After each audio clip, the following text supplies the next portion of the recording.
नमस्कार दोस्तों, आपका स्वागत है योगेश महाजन लीगल चैनल पर। योगेश महाजन लीगल चैनल पर हम आपको प्रस्तुत करेंगे नवीनतम सुप्रीम कोर्ट के फैसलों और विभिन्न अन्य न्यायालयों के फैसलों पर और विधि ज्ञान को प्रसारित करने का प्रयास करेंगे। इस चैनल पर हम न्यायिक फैसलों के महत्व को समझाने और विधि समझौतों की युक्तियों को समझाने का प्रयास करते हैं। हमारा मकसद है कानून और न्याय के क्षेत्र में ज्ञान को आपके पास पहुंचाना, तो कृपया हमारे चैनल को सब्सक्राइब करें, घंटी आइकन दबाएं, वीडियो को लाइक और शेयर करें। दोस्तों, माननीय सुप्रीम कोर्ट की एक जजमेंट आई है जो कि 28 फरवरी 2025 की है, जिसमें माननीय सुप्रीम कोर्ट ने अपीलेंट को रिलीफ देने से मना कर दिया। अपीलेंट जो कि एक कलेक्टर की पोस्ट पे काम करते थे, वहां पर उन पे एलिगेशन थी कि इन्होंने जो लैंड है वो अलॉटिस को मींस डिप्टी कलेक्टर के जो ऑर्डर थे उसको सेट असाइड कर दिया था और जो लैंड है वो अलॉटिस को दे दी थी, जबकि वो अलॉटिस हैं वो लैंड को कल्टीवेट नहीं करते थे। तो यहाँ पर एक कंप्लेनेंट ने एक FIR थी वो फाइल की थी और 409, 209 और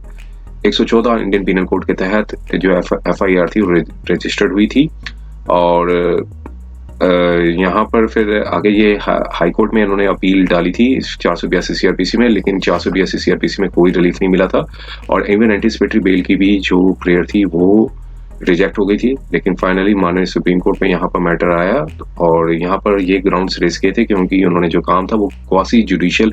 फंक्शन के तौर पे काम किया था, लेकिन यहाँ पर भी माननीय सुप्रीम कोर्ट ने कोई रिलीफ ग्रांट नहीं किया, लेकिन जो बेल थी उसकी जो एंटीसिपेटरी बेल की जो प्रेयर थी उसको एक्सेप्ट कर लिया। तो आइए हम इसके कंटेंट्स को देखते हैं, समझने की कोशिश करते हैं माननीय सुप्रीम कोर्ट ने क्या निर्णय दिया था। ये अपील थी वो हाई कोर्ट के ऑर्डर पर चैलेंज किया गया था, जिसमें एक गुजरात का जो हाई कोर्ट ऑर्डर था और जहां पर 409, 219 और 414, 114, तो मैंने 209 बोल दिया था पहले, वहां पर 219 जो है वो इंडियन पीनल कोड के तहत ऑफेंसेस यहाँ पर जो थे उन्होंने क्वेश्चन के लिए गए थे। और यहाँ पर एक और SLP डाली गई थी, स्पेशली पिटीशन डाली गई थी जो कि हाई कोर्ट के ऑर्डर पर चैलेंज की थी, जहां पर एक FIR थी वहां पर क्वेश्चन के लिए डाली गई थी। दोनों FIR जो दो स्पेशली पिटीशन है वो डाली गई थी, एक एंटीसिपेटरी बेल की थी जो कि रिजेक्ट कर दी गई थी और एक क्वेश्चन की जो SLP थी वो डाली गई थी। स्पेशली पिटीशन यहाँ पर दो डाली गई हैं, दो हाई कोर्ट के ऑर्डर के अगेंस्ट में चैलेंज किया गया है। यहाँ पे दोनों के फैक्ट्स ये थे कि FIR थी वो लॉन्च हुई थी 409, 219 और 114 इंडियन पीनल कोड में, और जो रिस्पोंडेंट नंबर 2 है एक उन्होंने कंप्लेंट थी वो डाली थी और एक गांव का एड्रेस बताया कि वहां पर जो है गवर्नमेंट लैंड थी, जो सर्वे नंबर 2 जो बताया गया है वो एक विलेज के अंदर अलॉट थी, जिसमें वहां पर कल्टीवेशन के लिए यूज की जाती थी लैंड, लेकिन वो अलॉटिस थे वो उस गांव में नहीं रह रहे थे, ना ही वो लैंड को कल्टीवेट कर रहे थे पर्सनली, लेकिन डिप्टी कलेक्टर ने वहां पर लैंड को फॉरफिटेड कर दिया, मींस ले लिया अपने अधिकार में और गवर्नमेंट के फेवर में कर दिया था और ऑर्डर दिया था 15/11/2000 को। और जो अलॉटिस थे उन्होंने अपील थी कलेक्टर की पास, अपील थी वो फाइल की थी और कलेक्टर ने डिप्टी कलेक्टर के ऑर्डर को सेट असाइड कर दिया था और लैंड थी वापस रिस्टोर कर दी थी ओरिजिनल अलॉटिस को। और ऑर्डर था वो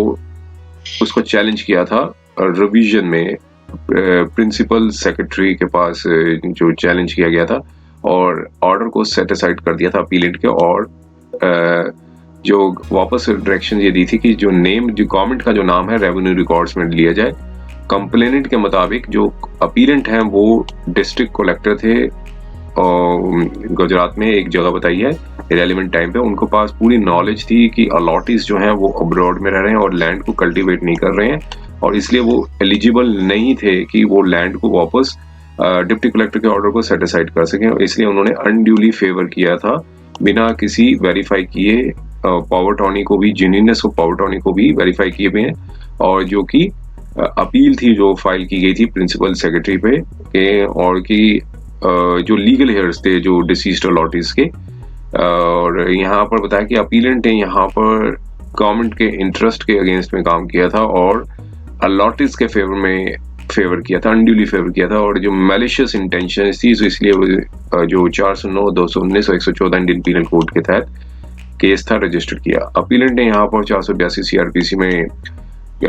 हाई कोर्ट में पिटीशन डाली थी, याचिका डाली थी। ग्राउंड्स ये था कि एलिगेशंस बेसलेस हैं, कोई प्रकार का कॉजनेबल ऑफेंस नहीं है, बिकॉज कि उनके जो ब्रदर हैं, उनके कुछ अपीलेंट के जो ब्रदर हैं, उनके पॉलिटिकल लीडर्स के साथ कुछ मीन्स ऑड्स थे यहाँ बताया, और पुलिस डिपार्टमेंट को इंसिस्ट किया कि हरास करने के लिए कि मल्टीपल केसेस हैं वो अगेंस्ट में फाइल कर दिए गए हैं। और लेकिन हाई कोर्ट ने यहाँ पर एफआईआर को परस्यू करते हुए और सपोर्टिंग मटेरियल्स थे उसको ऑब्जर्व करने के बाद ये कहा कि सीरियस मैटर है, जहाँ पर प्राइम फेशिया डिस्क्लोज हो रहा है कॉजनेबल ऑफेंसेस का, और की कल्टीवेशन और ओरिजिनल अलॉटीज और उन्होंने अलेज्ड वायलेशंस किए हैं, वो इन्वेस्टिगेशन का पार्ट है, वो प्रीलिमिनरी स्टेज पे उसको नहीं डिसाइड किया जा सकता, और एफआईआर ऐसे नेशनल स्टेज पे उसे क्वैश नहीं किया जा सकता है। और साथ में ये भी बताया कि जो अपील थी, जो डिस्ट्रिक्ट कलेक्टर ने अपील थी, वो 7 साल की डिले के बाद भी एक्सेप्ट कर ली थी, और ऑर्डर था वो अलॉटीज ऑन रिकॉर्ड्स को फेवर में कर दिया था, बिना वेरीफाई किए कि जो बोनाफाइड पावर टॉनी जो के होल्डर कौन है। तो इसलिए यहाँ पर एप्लीकेशन थी वो जो डिसमिस के लिए उन्होंने प्रे मांगी थी, वो भी क्वैश करने से मना कर दिया था हाई कोर्ट ने। और अब यहाँ पर हाई कोर्ट ने इवन जो बेल थी, एंटिसिपेटरी बेल थी अपीलेंट की, वो भी रिफ्यूज कर दी थी। कहा था कि एलिगेशन सीरियस हैं और पावर्स का मिसयूज किया गया है बॉम्बे लैंड रेवेन्यू कोड 1879 में, कि 7 साल की डिले को भी एक्सेप्ट कर लिया था, अपील जो फाइल की गई थी, और ओरिजिनल लॉटीज के फेवर में कर दिया था। और जो साथ में बताया कि अपीलेंट जो है वो ट्रांसफर्ड भी हो चुके थे, तो उन्होंने हाई कोर्ट ने कहा कि वो इनका जो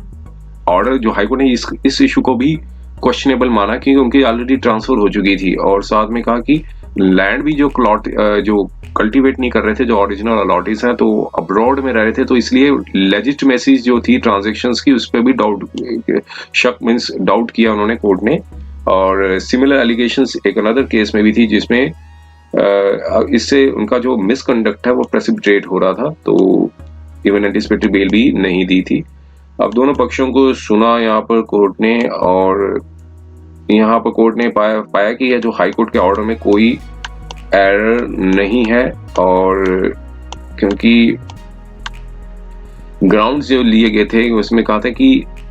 जो सीनियर काउंसिल ने जो बताया कि अपीलेंट ने, उन्होंने कहा कि जो अपीलेंट एक रिटायर्ड आईएएस ऑफिसर है और ऑफिशियल कैपेसिटी पे काम कर रहे थे डिस्ट्रिक्ट कलेक्टर पे, और उन्होंने अपनी क्वासी जुडिशियल फंक्शंस थी वो परफॉर्म की थी, और एफआईआर जो रजिस्टर हुई थी 114, 219, 409 में, और फ्रिवोलस है, मोटिवेटेड है, ये सबमिशंस दिए गए थे। अपीलेंट को किसी प्रकार की प्रॉपर्टी के साथ इंटरेस्ट नहीं किया गया था, तो ना ही उनका किसी प्रकार का डोमिनियन है, तो ये क्रिमिनल ब्रीच ऑफ ट्रस्ट जो बाय द गवर्नमेंट सर्वेंट है 409 का, उनके इंग्रेडिएंट्स कोर्ट यहाँ पर सबमिशंस दिए गए थे, वो कहा कि वो सेटिस्फाइड नहीं हो रहे हैं, लेकिन हाई कोर्ट ने अपीलेंट्स की पिटीशन को जो क्वैश करने से मना कर दिया था। सबमिशन से यहाँ पर उन्होंने बताया गया है, और दोनों डिनाई, इवन एंटिसिपेटरी बेल भी डिनाई कर दी। तो अब स्टेट गवर्नमेंट की भी सबमिशन सुनी, और उन्होंने कहा कि यहाँ पर डिस्ट्रिक्ट कलेक्टर ने जहाँ पर 7 साल का डिले एक्सेप्ट कर लिया था, कंडोन कर दिया था, और इसलिए ये मींस यहाँ पर बताया कि अपीलेंट ने जो मिस एप्रोप्रिएशन किया है गवर्नमेंट लैंड को और प्राइवेट इंडिविजुअल्स को दे दिया, तो इसलिए क्रिमिनल ब्रीच ऑफ ट्रस्ट 405 है वो बनता है। तो ये आर्ग्यूमेंट्स थे, सबमिशंस का पार्ट था, ये दिए थे, और यहाँ पर फाइनली नेचर ऑफ एलिगेशंस को देखने के बाद और इन्वेस्टिगेशन था, तो कोर्ट ने यहाँ पर कहा कि हम यहाँ पर इंक्लाइन करते हैं, एंटिसिपेटरी बेल को देते हैं, लेकिन जो मेन प्रेयर थी कि जो यहाँ पर बताया था कि जो क्वैशिंग के लिए जो बताया गया था, तो यहाँ पर क्वैशिंग ऑफ एफआईआर का यहाँ पर कहा कि हाई कोर्ट का ऑर्डर में कोई एरर नहीं है यहाँ पर, और जो अपीलेंट्स का जो केस था वो बताया गया था कि उन्होंने फेवर किया था प्राइवेट अलॉटीज को, क्योंकि वो कंट्री में नहीं रहते थे, जबकि ये इसकी जो कंटेंशंस जो स्टेट गवर्नमेंट ने रेज की हैं कि वो मीन्स उसमें मेरिट था, तो इसलिए जो इस स्टेज पे अगर क्वेश्चन अलाउ कर देते हैं, और क्योंकि क्वेश्चन जो है एक्सेप्शनल केसेस पे ही की जाती है और जब कोई ऑफेंस ना बनता हो, लेकिन यहाँ पर प्रेजेंट केस में कोर्ट ने कहा कि एफआईआर और मटेरियल्स जो हैं प्राइम फेशिया डिस्क्लोज करते हैं कि कॉजनेबल ऑफेंस है, और यहाँ पर प्लीडिंग्स के बेसिस पे हम ये इस इशू को डिसाइड नहीं कर सकते, क्वेश्चन नहीं कर सकते हैं। तो जो स्टेज जो है इन्वेस्टिगेशन के स्टेज पे है, तो कोर्ट जो है वो कोर्ट को रिफ्रेन करना चाहिए कि जो भी क्वेश्चन करनी हो प्रोसीडिंग्स को, जब तक कोई एविडेंट अब्यूज ऑफ प्रोसेस ना हो रहा हो। तो यहाँ पर एंटीसिपेटरी की बेल की थी प्रेयर थी, वो एक्सेप्ट कर ली गई थी, और बाकी जो क्वेश्चन के लिए जो प्रेयर थी वो यहाँ पे बताया गया था कि हाई कोर्ट का ऑर्डर में कोई एरर नहीं है, और कहा साथ में कहा इस कंडीशन पे 1 लाख के जो बॉन्ड पे जो है वो प्रेयर थी एक्सेप्ट कर ली, और साथ में ये कहा कि अपीलेंट जो है कोऑपरेट करेंगे इन्वेस्टिगेशन पे, और इन्वेस्टिगेशन जो अगर एजेंसी को अगर कस्टोडियल इन्वेस्टिगेशन की आवश्यकता होगी तो वो कंसर्न मजिस्ट्रेट के पास जाएंगे, वो अप्रोप्रिएट ऑर्डर्स के लिए आएंगे, और एप्लीकेशन जो है तब मेरिट्स पे डिसाइड होगा बिना किसी इन्फ्लुएंस हुए, जो भी हमने यहाँ पर ऑब्जर्वेशंस दिए हैं। ये जजमेंट आई थी 28 फरवरी 2025 को। उम्मीद है कि यह वीडियो आपको पसंद आया होगा। अगर आपने अभी तक हमारे चैनल को सब्सक्राइब नहीं किया है तो कृपया इसे सब्सक्राइब कर ले और बेल आइकन दबाकर नोटिफिकेशन प्राप्त करें, ताकि आप हमारे नए वीडियो से अपडेट रह सकें। अगर आपको यह वीडियो पसंद आया हो तो कृपया लाइक करें और अपने दोस्तों के साथ शेयर करें। हमारे चैनल पर आपको न्यायिक मुद्दों, कानूनी सलाह और कानूनी अपडेट्स के बारे में नवाचारिक और महत्वपूर्ण जानकारी मिलेगी। हमारे साथ बने रहें, क्योंकि योगेश महाजन लीगल आपके कानूनी सवालों का सहायक है।